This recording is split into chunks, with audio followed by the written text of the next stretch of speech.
Brought to you by Penguin.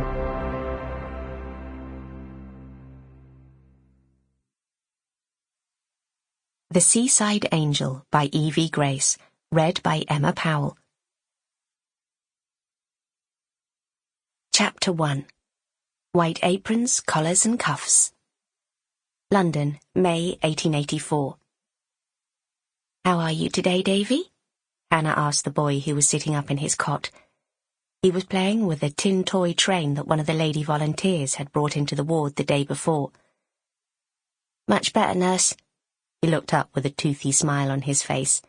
He was 9, quite scrawny for his age, but he had an air of toughness about him. "I believe the doctor has said you can go home today." His expression changed. "I don't want to go home." "Your ma and sister will be pleased to have you back." "I don't think so. Ma says she's going to give me a good hiding for what I done." "I'm sure she didn't mean it. She was upset."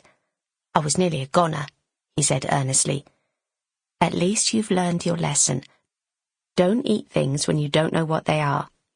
"I thought it was treacle. It looked like treacle and tasted like it too." "Never mind. I'm glad you're well again. That's all that matters." When he'd been admitted a few days before, Davy had been suffering from delirium, shouting out and screaming, his eyes flicking from side to side, having consumed deadly nightshade mixed as a physic for horses. Hannah turned to her next patient, a boy of 11 who was lying on his side in the adjacent cot. He'd had a stroke after being struck down with scarlet fever 2 months before.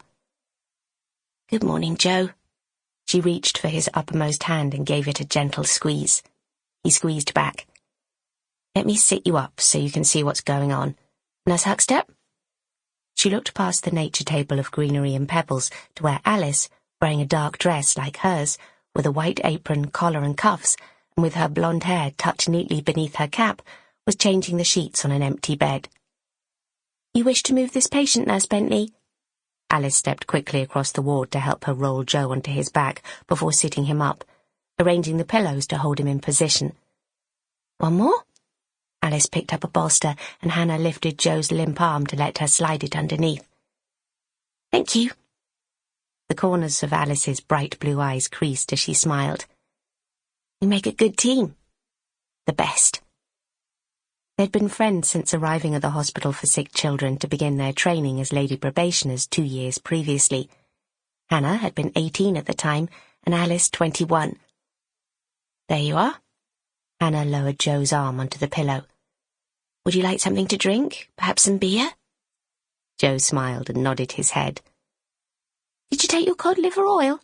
Alice asked, at which he frowned. "You did, didn't you?" Hannah said. "I gave it to you yesterday evening, and you had extra sugared toast for being a good boy."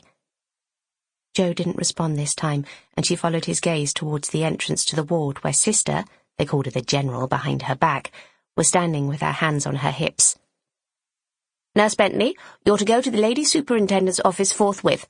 Immediately," she added when Hannah hesitated. "Today, not tomorrow. One mustn't keep Miss Russell waiting." "What is it about?" Hannah asked tentatively. "I don't know. I'm merely the messenger. Hurry along." "Yes, Sister." Hannah glanced towards Alice, who mouthed, "Good luck." What had she done, or, just as likely, forgotten to do?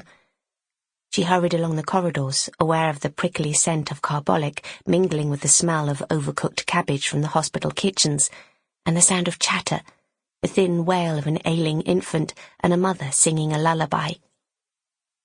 Once outside the office, Hannah took a deep breath and knocked on the door. "Do come in."